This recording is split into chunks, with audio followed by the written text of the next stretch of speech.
Good afternoon, everyone. Welcome to another episode of TonyTalks, where I have conversations with inspirational leaders, influencers, and change makers, people that aren't just doing well in life, but that are doing good in the world by contributing their time, their knowledge, their resources, and really making the world a better place, one person at a time. In this case, a set of feet at a time, or whatever it is. Today, I have the pleasure of having another great speaker on. And by the way, this is a conversation not just with me and my guest, Steven, who I'll bring on in a minute, but it's also a conversation with you. So if you have any questions or comments, by all means, just ask the question, make the comments, and we will respond accordingly. So it is an interactive conversation. So let me just tell you a little bit about Steven, because I've already known him, but there's a few things that I didn't know about him.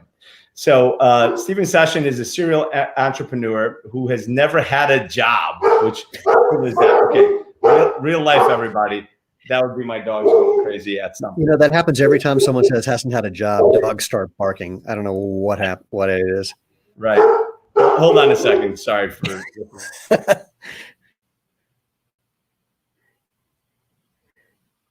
This is mime all of a sudden. Sorry about that, you guys. About that brief interruption. I apologize. Both of my dogs are at the door going crazy. Not really sure who's at the door yet, but my son should really have gone out there. With that said, so Steve never had a job, which, by the way, his voice is already on there, so I'm just going to bring him on. Here's Steven Sashen from Xero Shoes with an X. So I'm going to continue going. Okay. He's never had a job. He's a former professional stand-up comic, which that's one thing that I didn't know. So that was fantastic. An award-winning screenwriter, a competitive sprinter, one of the fastest men over 55 in the country, maybe the fastest 55-year-old Jew in the world. He and his wife, Lena Phoenix, co-founded the footwear company Xero Shoes, creating a movement which has helped hundreds of thousands of people live life feet first with happy, healthy, strong feet in addictive, comfortable footwear. Steven and Lena also appeared on Shark Tank, and this is cool. Appeared on Shark Tank, where they turned down a $400,000 offer from Kevin O'Leary. That was really pretty freaking cool. And before we even get to that, I will say that I've got several pairs of the Xero Shoes, and I've been wearing almost Xero Shoes exclusively for the last 6 weeks, and it is fantastic. So welcome, Steven, to the show. Now that I've for the first 10 minutes. Well, you left out, I mean, first of all, thanks for reading the bio that I wrote. And some of the things that aren't on there, I'm a former lead singer for ZZ Top. I designed the Washington Monument, and I was I made the paper for the Declaration of Independence. Most people don't know about that. That's great. I go way back. Nice. You got some gray hair. I didn't realize you dyed it that way because it was. Look at that, man. It's crazy. Yeah, that's what happens when the Corona thing really brought out my highlights. Terrible. So it's so good to have you on here. You know, so the first time that we met was actually on the show with a mutual friend, Brian Bradley of Vigoscu, and you came on and shared some information. And I wanted to have you come on and just talk to us a little bit about. I've already read your bio, so if you want to tell us a little bit more about you, where you're from, and kind of how you got to creating or co-founding this great company with your wife, Lena, Xero Shoes, which is a minimalist shoe company. And shoes are incredibly light. They're incredibly comfortable. So tell us a little bit about your journey and how you got there and why. So let's see, how far back do you want to go? Do you want me to start with when a mommy loves a daddy very much, or do you want me to? I met your mom. All right. Exactly. When a mommy loves a daddy. So I'm not going to go back that far, but I mean, suffice it to say, yeah, I've never had a job. I come from an entrepreneurial family, and I've been lucky enough that the things that I was interested in turned out to be things that other people wanted to buy. And that's been really satisfying because we've gotten to help now hundreds of thousands of people around the world. The way Xero Shoes started was pretty simple and totally accidental. This was when I was 45, so 13 years ago. I got back into sprinting after a 30-year break, and I was getting injured pretty much constantly. And for that first 2 years, and a friend of mine who's a world champion cross country runner said to me one day, why don't you try running barefoot and see if you learn anything from doing that? What I learned was why I was getting injured, and more importantly, how to stop getting injured. Basically, it was a form issue that I couldn't tell I had when I was in regular padded, motion controlled, normal running shoes. And barefoot, I could feel when I was doing it wrong, and that was causing problems, and I could feel when I was doing it right, and that made the problems go away. So I became faster. My injuries basically disappeared. Like I said, I'm a Masters All-American sprinter, and I like that natural movement feeling, but I wanted also to be able to do things like, get into restaurants without having to argue with people or not have people look at me like the crazy hippie that I seem to look like. So I made, not that what I'm about to say didn't help, actually. I made a pair of sandals. I found some rubber from a shoe repair place. I got some cord from Home Depot, and I made a pair of sandals the way human beings have been doing it for thousands of years, something to protect the bottom of your foot, something to hold that protection on your foot. And then I started making those sandals for other people, for other runners in town. I think the first pair I made actually was for my wife, who just kind of patted me on the head. It was like, thanks, honey, getting your mom a baseball glove for Mother's Day. And then one day there was a local running coach who said, I've got a book coming out called Barefoot Running. And if you had a website for this sandal making hobby of yours, I'd put you in the book. Now, I've been an internet marketer since 1992. So I built hundreds, if not thousands of websites at that point. And I rush home and tell my wife this incredible opportunity. And she says, that is a horrible idea. Do not do that. It's a distraction from other things we're trying to do. It won't make any money. It's a waste of time. I said, yeah, you're probably right. So after she went to bed, I built a website, as any husband would do. And it just took off. I mean, I said to her the next day, look, this is a search engine optimization experiment. The people who are ranking for the keywords I care about right now, they're all there by accident. So I think I can own this in like 3 months. And I was wrong. It only took 6 weeks. And for a while, I had like 40 of the top 50 search results for any keyword that I cared about. And it just, again, with a do-it-yourself sandal making kit, it just took off. And that's all we had for like the first 3.5 years of our business. And then the business has grown dramatically since then to a complete line of shoes and sandals and boots that people use for everything from taking a walk to running ultra marathons. And the fundamental idea is letting your feet do what's natural. You have a quarter of the bones and joints in your feet and ankles. You have more nerve endings in your soles than anywhere but your fingertips and your lips. So I like to say, clearly, you're supposed to use those things at the bottom of your legs. They're supposed to bend and flex and move and feel. And if you don't let them do that, that function, which is all about balance and agility and mobility, tries unsuccessfully to move into your ankle, your knee, your hip, your back, all the way up to your head. And if you let your feet do their job, it'll let the rest of your body do its job as well. Plus, as you said, they become, addictively comfortable when you're letting your body do what it's supposed to do. And now, again, we've helped hundreds of thousands of people experience the fun and benefits of natural movement and what we like to say, and live life feet first. That's awesome. That's awesome. I think that it's fantastic. So just the story of how you came about it is fantastic. Tell us, because fascinating what you said, that really the footwear that we're familiar with now really only came into fashion, 50 years ago. Yeah. Well, not this century, the last century. Yeah, about, in the early 70s, basically. And here's something that most people don't know. So the reason that modern athletic footwear looks the way it looks is from two things. The first is that when Bill Bowerman was getting Nike started, they were sharing a building with some, I think they were orthopedic podiatrists. They might have been sports podiatrists, don't hold me to it exactly. But anyway, Bowerman came down and said, I'm getting all these new runners who are getting Achilles tendonitis. What do you recommend? And they said, well, clearly these guys have been wearing higher heeled dress shoes, so their Achilles have shortened. So you need to make a higher heeled running shoe, put a wedge of foam in there to help with that. And that should, be helpful because they won't need to use their Achilles so much as a result. So let me cut to the end of this story where maybe 40 years later, one of these guys was at a track meet with a friend of mine who said, well, actually, let me tell you this. Well, who said, your design idea, this wedge heel, elevated heel, has become just ubiquitous. Just all footwear is now made like that. What do you think of that? And the answer was, biggest mistake we ever made. Now, the reason that it took off is because the footwear industry is a bunch of copycats. So when Bowerman came out with this shoe, because the first Nike shoe was basically pretty flat, the first waffle trainer, it was a great shoe.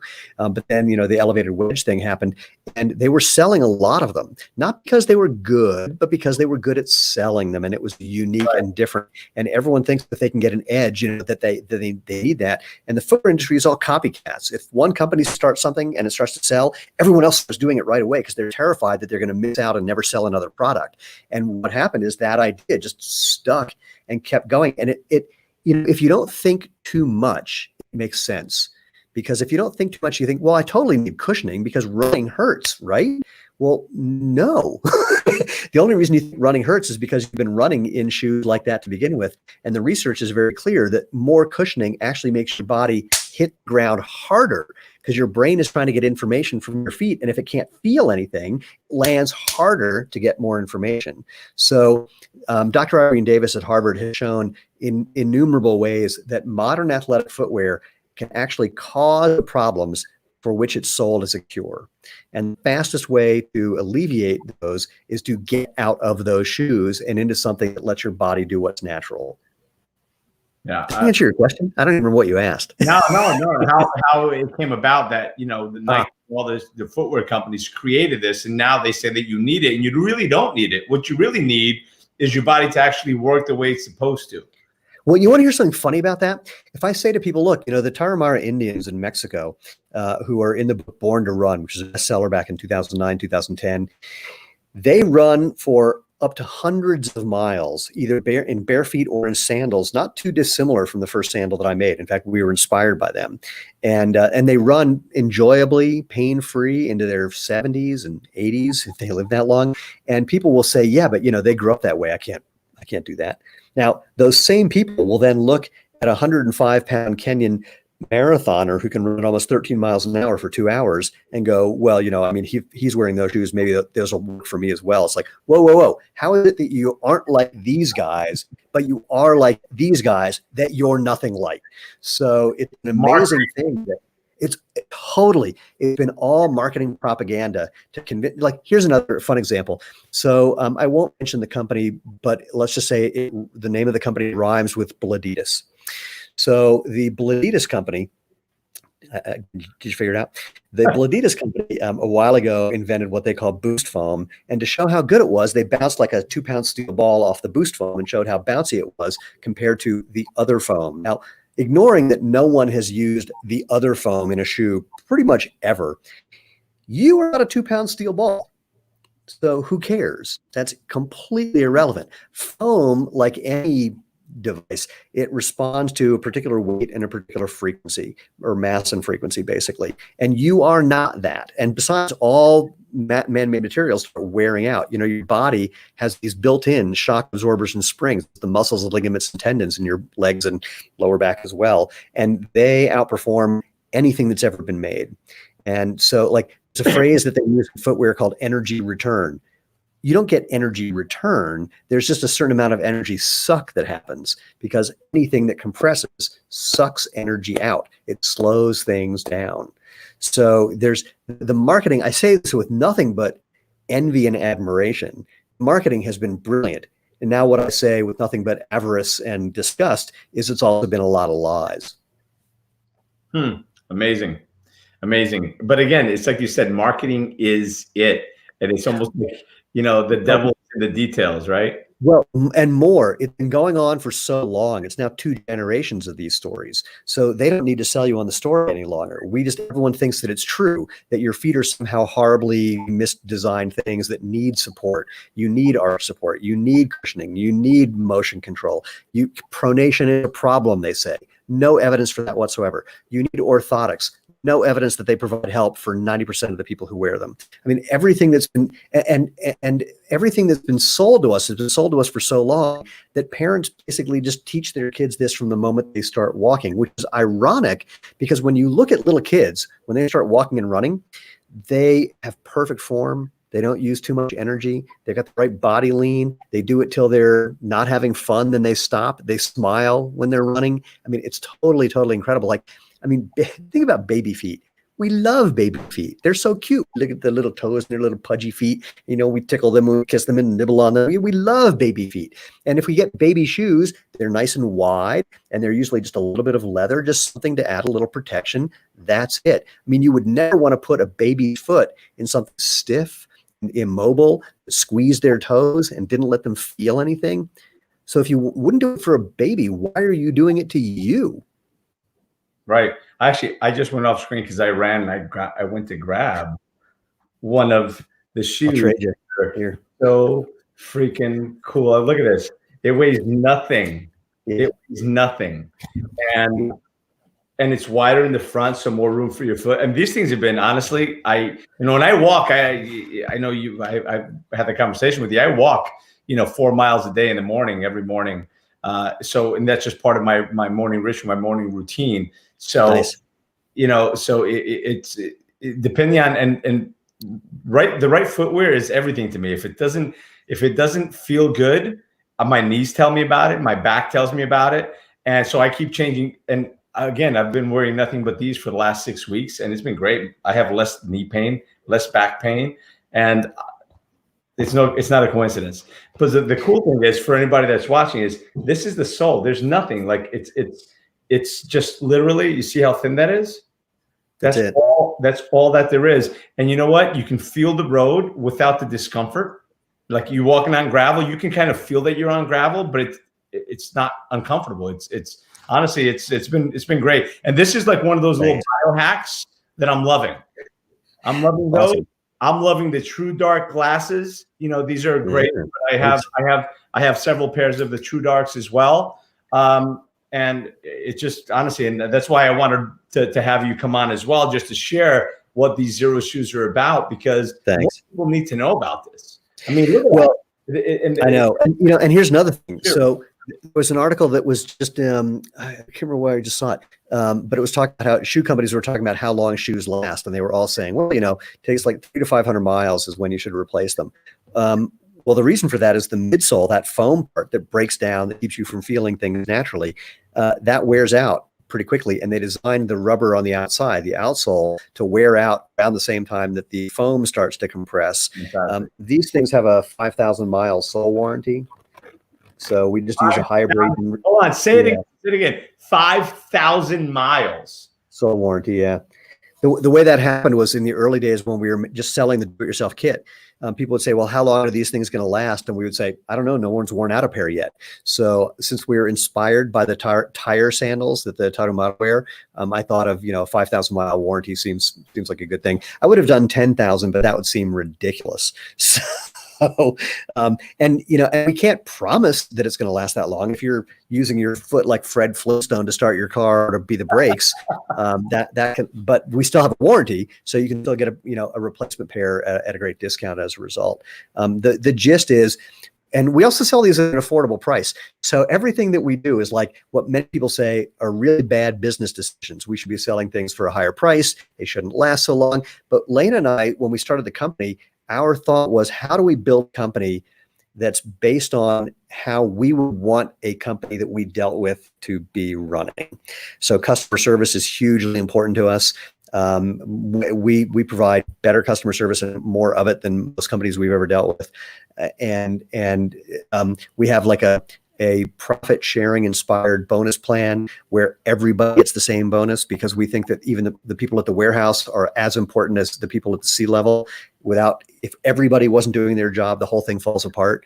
There's lots of things that we've done that we're really, really proud of that just break the rules of how you're supposed to be running a business. Listen, I think that the way that business is being done now is different, and it has to be different.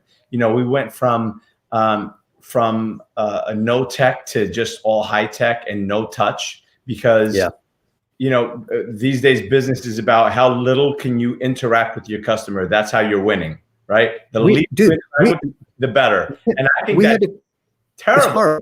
There's a piece of software that we use that is integral to running our business. We have spent tens of thousands of dollars on it, and it's had problems since day one.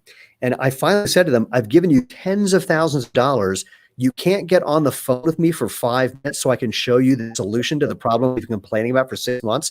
And they finally, for whatever reason, acquiesced. And in 5 minutes, we showed them how we had diagnosed the problem for them. And we said, here's the solution. And 10 seconds later, they had it fixed. I said to them, it's taken us 6 months. Business. Right. 6 months. I mean, it's crazy. Well, I am liking the fact that we're now going to more, listen, the successful business in today's world, especially in this no touch world, because with COVID and everything else, you can't touch, you got to be, but it's actually forcing business to be more high tech, high touch anyway. right? That's the innovation is going back to some of the common sense things. So I'm liking that. And, to something you said about how you're taking care of you take care of all of your employees. Because here's what the other thing that people don't understand in business is that your customer usually has the most contact with your lowest paid employee. It's insane. That shit. Excuse my friend. Yeah, this has been coming up in a lot of conversations with essential workers. That essential workers are the ones who are typically the lowest paid and lowest educated, but they're the most important. So how do you balance that? And it's a tricky question because you can't afford necessarily to pay some, certain people what they're really worth, frankly. I mean, we do it the other way around. Everyone on our C-level is making a fraction of what they would get paid if they're working for a big company. Everyone at the like customer service and warehouse level getting paid a multiple of what they get paid doing that same thing at other companies, because we know how important those people are. And frankly, it's really expensive to get someone up to speed and learn everything they need to learn to be helpful. Why would we want to spend all that time, effort, and money and have them disappear? When the first employee that we had in a conversation made some comment about, how this is their career, Lena and I were just blown over. We started crying because we wanted to build something that we really wanted to be part of, and to hear that it's actually working. So great. It's really delightful. Now that's so great. You remind me of something that that I learned from Tony Robbins at Business Mastery. He tells a story about Tony Hsieh and that little shoe company. What's it called? Zappo. So they actually put people through a training program, and at the end of the training program, they offer them 6 months or a year's salary. $2,000. It was $2,000 or whatever. They offer them some kind of salary, a month's salary, whatever it is. They offer them something to not take the job, just to make sure that somebody. I mean, but if you think about it, it's such a novel idea. And talk about if whoever takes it in the probably in the short term, never mind the long term, they're not going to stay because they're not loyal to the brand. They're not loyal. And by the way, so I'm sorry, it costs them something like 6 months worth of salary, because by the time they train them and bring them up and running, they're paying them during this time. And then they offer them a couple of $1,000 to leave after they've trained them. Right. Yeah. So, my version of that is whenever we're hiring someone, I like to say, you have to prove that you want to be here. You've got to knock down the door to let us know you want to be here. And when I first started saying that, it's simply because I can't keep secrets, and that's what I was thinking. So I just say it. But I thought I'd poison the well, and that people would artificially, just keep saying, I want to work here. But that's not what happens. Most people just never call back. And the couple who do, they're the ones who have, they're all working here. I mean, there's a guy he flew out here because he was thinking of moving here, smart marketer. And he sat down with me just to kind of get some information and thought, I'd really like to work for this guy. And on his way out the door, there was an apartment complex about a mile away that was just getting built. And he went in, looked at one, immediately put down the money to lease it, and then told me he was moving here. And he didn't say that he was moving here because he hoped to work for me. He just said he was moving here. And then it became clear he moved here because he was hoping to work here. And I went, that's a pretty big commitment. So he's on board.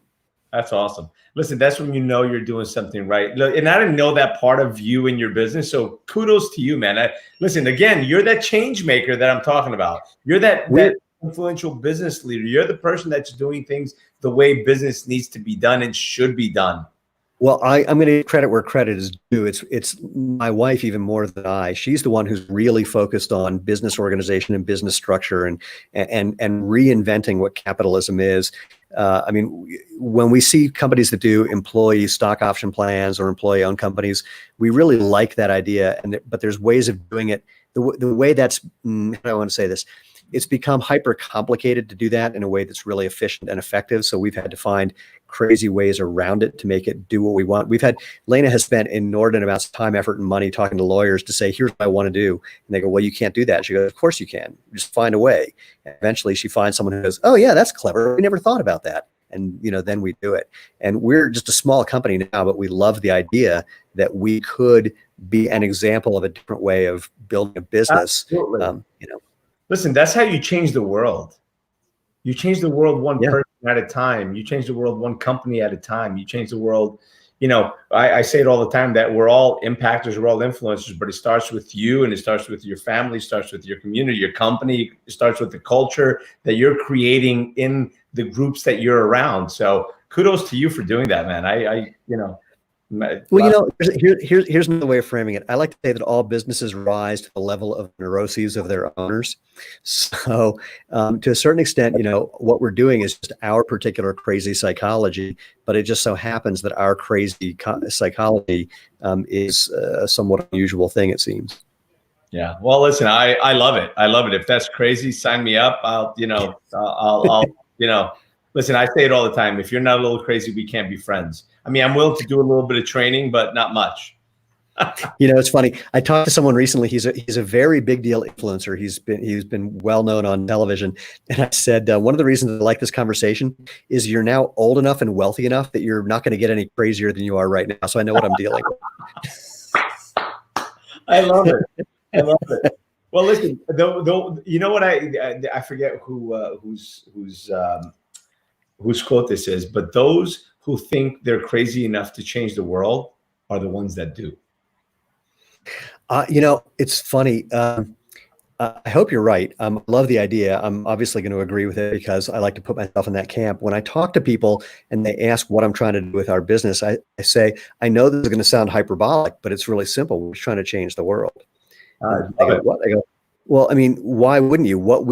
Natural movement is demonstrably a good thing. Why would we not want to share that with everyone on the planet if we could? Absolutely. And we're up against hundreds of billions of dollars of people who do it the other way around, who are, selling things that aren't good for your feet in some way. And so, that's our goal. And I really do have a plan for what it takes to get there. And I know it sounds crazy. And especially, I say it this way, I said, I know it sounds crazy when you see a guy who looks like this saying it, but I can map the whole thing out. And by the time I'm done mapping it out, you're going to go, oh, that actually makes total sense. That's awesome. So listen, Roseanne actually says, it'd be fun to see. I love it. We both got him. So Roseanne, wait, I'm trying to see if I've got here. Wait, I'm gonna run to the I'm gonna run over to here and pick up a couple more. It's gonna take me 20 seconds. So I actually have these here, and they're brand new. I've worn these in the house. I haven't worn them anywhere because they're solid black, and I'm saving this particular. I've got like 5 pairs. I'm saving this particular pair, this color, because I do a lot of events with Tony Robbins and black. I just wear black shoes, so I'm saving these. Oh, good idea. I don't know when we're going to be a live event again. Not for a while. I'll show some other things. So we have sandals that are over there that I didn't pick up because I was too lazy to run around the room. Like, here's a trail running shoe. That's a great look. Again, everything, rolled up. Here's a little casual high top. This is made with hemp canvas, super comfy. Here's a too fast here, right? Slower. Too fast to screen. No, that's fast. No, she said, I'd love to see the shoe on the screen. Yeah. Did one of these. Too fast to screen. Here's this is our little Keen killer. So again, this is a great water shoe. Yeah, these things are awesome. In the river, I was in the river with them just on Sunday. Yeah. In fact, it's funny. Lena and I, we went out into the mountains to this place where it's like a 2-hour hike just to get to where we were going in the middle of nowhere, and we were both wearing our Z-Trail sandals. We had to cross this one stream 10 times. We were thinking, oh my God, neither of us had brought these with us because we just thought this, and the sandals did a great job. But it's like, oh, that would have been perfect. We'd have gotten a lot of good pictures, but we weren't that smart. Yeah. Well, listen, you just have to go back. That's all. Oh my God. Have you been somewhere recently where you're totally off the grid? I'm not, but oddly enough, where I live, I'm half hour away from. I'm about 40 miles outside of Manhattan, half hour away from Newark Airport, but I'm far enough away. I'd say far enough away, close enough, but far enough away. I mean that's one thing, but I mean, there was no human beings with. I mean, it took us a 2-hour hike just to get to the place that we were hanging out. It was, no airplane noise. Oh man, it was skinny dipping in the stream. It was great. Nice. Well, good. Listen, I am looking forward to doing that very soon, actually. Not the skinny dipping, well, maybe even the skinny dipping, but I'm talking about going somewhere off grid. No, absolutely. Listen, there's no better way. Minimalist, baby. Minimalist. I love it. So So listen, everybody, go to xeroshoes.com. It's right next to Steven's name, Xero shoes.com. These things have been great, to be honest. They've been really good. And I said it to you when we spoke, Steven. I said, listen, I'm going to try these on, and if they're as good as I think they're going to be, I'm going to be telling everybody about them. So that's why we're here now. And I was actually in Montana doing that course that I was telling you about. And I know, by the way, there's at least 3 women there that ordered them while I was there. Sweet. So yeah, no, but these things are great. And I love the story about how you're kind of going back, back to the way, that's it. Right? Back to not only footwear, but business, caring about people, caring about your employees. Yeah.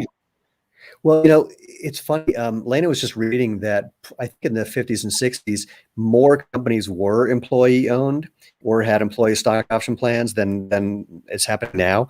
And when it comes to footwear, there's a doctor at Harvard named Irene Davis, and I was on a panel discussion at the American College of Sports Medicine.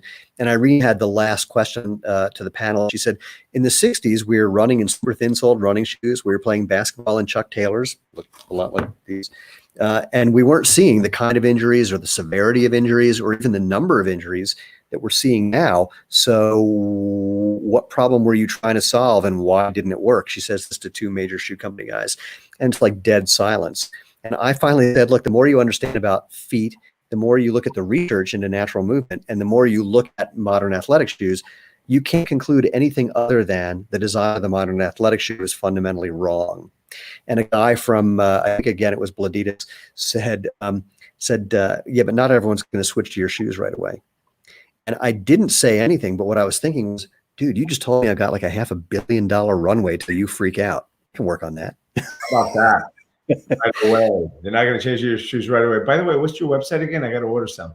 Yeah, exactly. Well, listen, man, I absolutely love the idea behind it, and they're much more comfortable. Honestly, I thought they were not going to be as comfortable as they are. And the fact that it's flared out, so more toes and everything. Here's the thing. It's comfortable because we're getting out of the way and letting your body do what it naturally does. We're not adding anything magical or special. We're just giving you a little protection and something to hold that on your foot and look cool. The rest of it is all you. And when people say, well, but I need arch support, I need motion control, I need all the rest, it's like, well, human beings for as long as we've had human beings haven't needed that, and you really don't either. And they go, well, maybe it's going to take time to, build strength, whatever. It's like, well, imagine you break your arm and you put your arm in a cast. 8 weeks later, it comes out all atrophied and it doesn't work well. Well, what do? You use it again, and it ends up being stronger. Well, which would you rather do? Keep your feet in something that doesn't let it move naturally, that makes it weaker, like putting your arm in a cast, or spend a little bit of time to have something that will support you for the rest of your life. And the cost for not doing it is something that human beings have a hard time thinking about. So I'm going to paint the picture. The cost, and I'm not saying this is going to happen to everyone, what I'm about to describe, but the cost for making something weaker and weaker, especially your feet, these things that are your foundation, they're responsible for moving you around, for giving your brain the information that it needs to let your whole body move effectively and efficiently. It's that cost for not letting that happen is what happened to my dad 5 years and 2 weeks ago, where he tripped a little ledge because he had really bad balance and couldn't feel things very well, fell down, broke his hip, and died 2 weeks later. And again, I'm not saying that's going to happen to everybody, but it is an endemic problem. And elderly people, balance issues are a huge problem that have massive, massive consequences. And people your age, my age, younger, we have a hard time thinking about what's going to happen if we're like that. But, just go around and look at like elderly people and look at what they're wearing. People put them in these big, thick shoes that make it even worse. I mean, we had I'll leave you on this story if we're going to leave. There's every year or two, somebody has a research paper they put out about how they put some sort of vibrating device on people's feet or ankles, and it gives elderly people better balance, helps Parkinson's people move a little better. And I've written blog posts about this saying, you don't need magic vibrating insoles. Just take off your shoes and go for a walk outside. Mm-hmm. And I got an email from an 82-year-old guy who said, I was looking for the magic vibrating insoles, but I couldn't find those. And I found your blog instead. So since I couldn't find the insoles, I put your theory to the test. And that was 2 weeks ago, and I just threw away my walker. I mean, again, I'm not making any medical claims or promises, but this is the kind of thing that can happen when you let your body do what it's supposed to do. And to Roseanne's question, because I can see it as well. So the thing with trail running, absolutely. We've had people who've done almost all of our shoes, including our casual shoes, which aren't meant for trail running. We've had people do trail ultramarathons, run across Madagascar in our sandals, go up Kilimanjaro in our boots. I mean, you name it. In terms of slipping and rocks and whatnot, unfortunately, we can't yet disobey the laws of physics. So the idea about slipping, because I just went over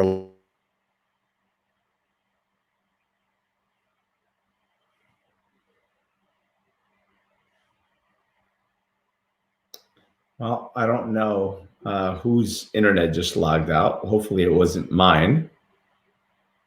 Roseanne, if you're watching, could you just comment if you can hear me?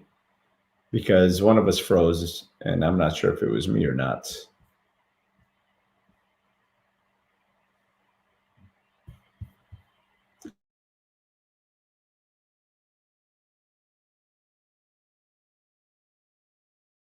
Oh, there we go. We're back. I don't know if that was you or me. I was going to say, I don't know if that was you or me. I was just telling my kids. Oh, so they were hearing me. Okay, it was you. I was just shouting out to one of my kids, get off the Wi-Fi. I thought it was me. Oh, funny. No, it could be me. It's let's not get started about Comcast. But anyways, the thing I was saying before we got cut off was just simply that in terms of dealing with slippery things, the most valuable thing you can have is just keeping your feet underneath your body. So you're not trying to weight something that's out of balance to begin with. And if you can feel things and move your toes, that's going to be helpful as well. If you're in something stiff, it's tippy. If you're in something flexible, you can work with that. So when I was great, by the way. Yeah. And this one's got our tire tread inspired sandal. And then this is, our trail shoe with these big lugs in it. Nice. You big lug. Yeah. So again, we've had people do everything I can think of. It's really fun. This shoe, the Colorado, we now have this on a whole bunch of people who are in the water all the time because we're now the sponsors for the U.S. Olympic artistic swimming team, formerly synchronized swimming. Awesome. Yeah, awesome. It's really fun. Amazing. They're wonderful women. Amazing. Well, listen, I'm so glad that we took the time to have you come on, both learning about footwear, learning about how your feet are supposed to work. Great options for these shoes. Matter of fact, let me just put that in here right now so I can pop it onto the screen. So you can follow Xero Shoes on Instagram, and certainly here is the website. Go onto the website and order these shoes. Try a pair. They're, like I said, they're fantastic. Don't try one pair, actually. I don't think you should try. You should try like 5 pairs, right? Somebody 5 pairs. Somebody posted on Facebook once, here's a picture of my 8 pairs of Xero shoes. Who can top that? A whole bunch of people. That's awesome. Yeah, that's sweet. Awesome. I'm looking forward to maybe getting those trail shoes as well. I got to go on the website tonight and put that and the sandals. I got to get a new pair of sandals because my puppy really liked those. We have a pair of sandals that got eaten by a Tasmanian devil. Oh, geez. Like, literally, it's hysterical. I mean, they are mangled, but still you can kind of put the puzzle piece back together. We have them on display. They're a riot. That's funny. Well, listen, but not only that, not only to show us the shoes and tell us about the shoes, but to really be an example of what business leaders really should be. So thank you for being that. Thank you for being that leader. Thank you for being that innovator, that person that is doing the right thing, not only by your customers and clients, but by your employees or team members, really, because I don't even like to use the term employees because they're really more of members of your team than they are anything else. Because if you just say, oh, this is my employee, they're disconnected, disjointed from the company, from all of it. So yeah, and I'm loving this conversation. So thanks for coming on. Thanks for sharing your story, your journey. Pleasure. And we'll do this again for sure. because I had spoken to, when I spoke to Brian Bradley, and we started talking about the biohacking, and that's how, the Xero Shoes and the True Darks and everything else. We're going to wind up putting some together where, maybe it's a little bit more, and we'll have like a panel of different people talking about different things. Oh, let's do that. So, yeah. And I'll tell you my fantasy. Let's get someone who thinks I'm totally full of it. Let's find someone who thinks that I, have my head completely up my butt, that I have a case of rectal cranial reorientation problem.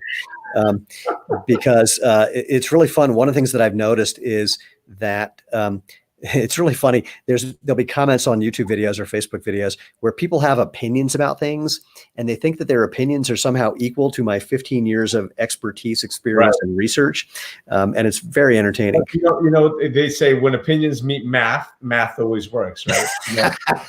Yeah, I like it. And the math, disrupt my ideas. And Roseanne, to answer your question, totally game. So just drop me an email. You can find the contact info on our site. And then wait, what did you write? Osteopaths. Oh yeah, they're typically way smarter than many other docs because they're hip to having bodies do what's natural. So yeah, that's I don't know. You just wrote osteopaths ? I like osteopaths. Some of my friends are osteopaths. I don't know what you wanted me to say about that. I'm not really sure what an osteopath. Well, I know what an osteopath is. I don't know that I know any, but I'm sure I'd like them if I did. So listen, I do have to run because, as I told you, I've got a bunch of stuff going on here at Casa del Tony. So listen, I just want to say thank you so much for coming on. Thank you for how you're showing up in the world, like I said, and I can't wait to do this again. And Roseanne asked, are they haters or lovers of your product? Most of them are lovers because, again, they're all about letting bodies do what's natural typically. Awesome. And here's the thing. I say this all the time, that, if you don't have any haters, you're not trying hard enough. You're not making enough of an impact. And I like that. Trolls, that's when you're making an impact. Yeah. Following you around and like talking trash, on social media, then you know that you're actually making a really big impact. It's a good yardstick. That's it. Anyway, listen, with that said, I just, again, don't stay on for a second. I'm going to close it up. Roseanne and everyone who's watching live and on the replay, thank you for watching. Thank you for your questions, for your comments, and for those watching the replay. If you ask questions, we'll make sure they get answered. And thank you again for watching. Thank you for sharing. And remember, my friends, that life is not about how many times you fall. It's about getting up after every fall. You fall down 7 times, get up 8. And knowing that when you fall, you learn. When you get up, you grow. And every single time you fall, you have the opportunity to get up and grow. And grow we must. Appreciate all of you. Thank you for watching. And we'll see you guys tomorrow with the fabulous Jan Hargrave, a world-renowned body language expert. You should watch too, Steven. That sounds fun. She's amazing. And tomorrow it's going to be a really interesting episode because we're going to be talking about between the sheets, what your sleep patterns mean in your relationship, and some dream analysis and stuff. It's going to be a really cool episode. So if you're watching, join us tomorrow. And of course, I'd love to have you on there, watching as well, Steven. And again, if this video and anything on here resonated with you, click share, share with your friends, tag your friends. And again, I appreciate you for being here. Thank you very much. Ciao for now.